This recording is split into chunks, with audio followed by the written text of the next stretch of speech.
كابتن محمد الجهلان مدرب حراس مرمى نادي الاقصر الرياضي لحديث لبرنامج كرة بلدنا الاستاذ عبد الناصر زيدان على الهواء مباشرة. تقول ايه بعد هذا اللقاء اللي انتهى بفوز نادي الاقصر الرياضي على نادي قنا النهارده؟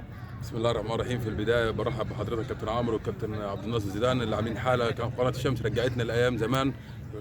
طبعا في البدايه الحمد لله مكسب نادي قنا نادي كبير، هو المنافس معانا مع نادي قوس. طبعا المباراه كنا عاملين حسابها وذاكرناها كويس جدا.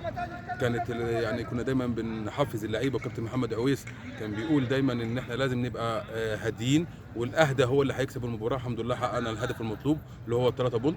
طبعا اي مباراه بتكون مع ند ليك او منافس ليك طبعا بيبقى الموضوع ليه حسابات اخرى يا كابتن.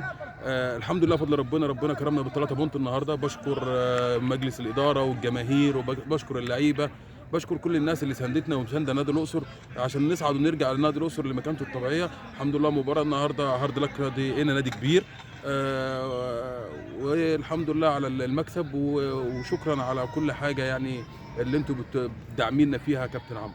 برنامج كرة بلدنا الاستاذ عبد الناصر زيدان البرنامج الوحيد الذي يغطي دوري الدرجة الثالثة ويخص مجموعة الصعيد دائما، يعني مش سايبين اي حاجة. تقول ايه للبرنامج والقائمين عليه؟ طبعا انا بشكر كل ادارة القناة، بس بشكر الكابتن عبد الناصر زيدان، بشكر مراسلينه، بشكر كل الناس. احنا بقينا متابعين ممتاز به او الدرجة الثالثة من خلال البرنامج.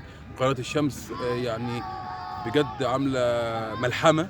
الكابتن عبد الناصر زيدان معودنا على كده، راجل صعيدي اصيل بيهتم بالصعيد.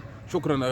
وبشكر الكابتن عبد الناصر زيدان وكل اداره القناه وكل الاستاف وكل المراسلين وكل الكاميرات، كل الناس. شكرا لقناه الشمس على دعمها لدوري الدرجه الثالثه. كابتن محمد الجهلان مدرب حراس مرمى نادي الاقصر الرياضي، شكرا جزيلا على هذا اللقاء اللي خصصنا به لبرنامج كرة بلدنا الاستاذ عبد الناصر زيدان. شكرا كابتن عمر. شكرا جزيلا.